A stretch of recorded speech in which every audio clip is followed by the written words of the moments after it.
Allora rieccoci a parlare dei palloni sgonfiati di due società che proprio oggi sono state definitivamente cancellate dalla storia professionistica. Cercheremo di capire questa sera appunto quale sarà il futuro di Venezia e Treviso. Per capirlo siamo in collegamento anche con il vice sindaco o prosindaco di Treviso Giancarlo Gentilini. Buonasera Gentilini. Ciao, saluti a tutti. Allora Gentilini, il Treviso è finito male, adesso che cosa si può fare, da dove ripartire? Lei ieri faceva riferimento al nome di un grosso imprenditore che sarebbe interessato a far ripartire il Treviso Calcio, ci può dire qualcosa di più? Perché vedi, bisogna lasciare, ormai piangere sul latte versato non serve più a nessuno, ci sono state colpe, non ci sono state colpe. Questo non interessa il futuro del calcio, quindi io ringrazio Setten ufficialmente perché ha dato di suo e ha dato tutto.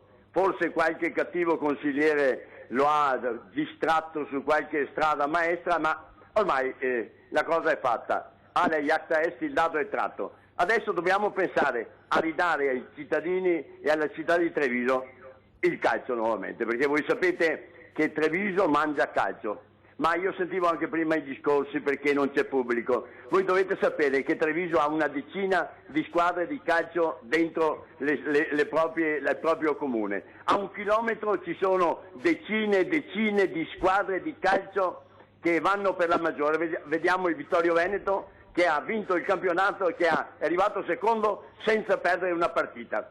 Ecco dove bisogna pescare per dare un futuro al calcio Treviso. Logicamente è finito il tempo delle prugne secche, bisogna che ci siano delle prugne che portino un valore finanziario, perché che se ne dica, oggi il calcio costa molto e bisogna fare una gestione di una società di calcio come si gestisce una società. Si dà un budget, ma non si deve superare e non si devono avere sogni di gloria, perché purtroppo il Treviso, la sua dimensione è la Serie B. La Serie A è stata una meteora, ma non dovevamo agganciarci e sperare di restare nella Serie A. Gentilini, ripropongo la domanda, da dove ripartire, con chi ripartire? Bisogna ripartire con una nuova società. Io sono convinto che bisogna che qualcuno che ama il calcio Treviso si metta assieme, magari anche a Setten, io non lo escludo, perché sarebbe così disdicevole dopo tutti questi traversie trovarsi escluso per colpe che forse non ha. Ha amato forse troppo il calcio Treviso, perché doveva avere una visione più oculata dal punto di vista della gestione.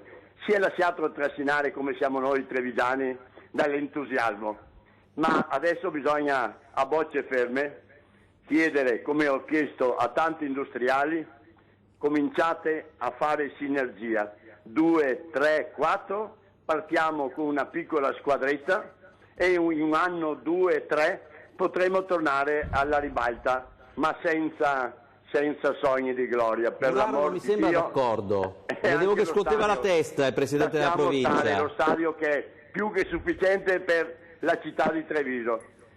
Noi abbiamo 4-5 mila spettatori, nella migliore delle ipotesi.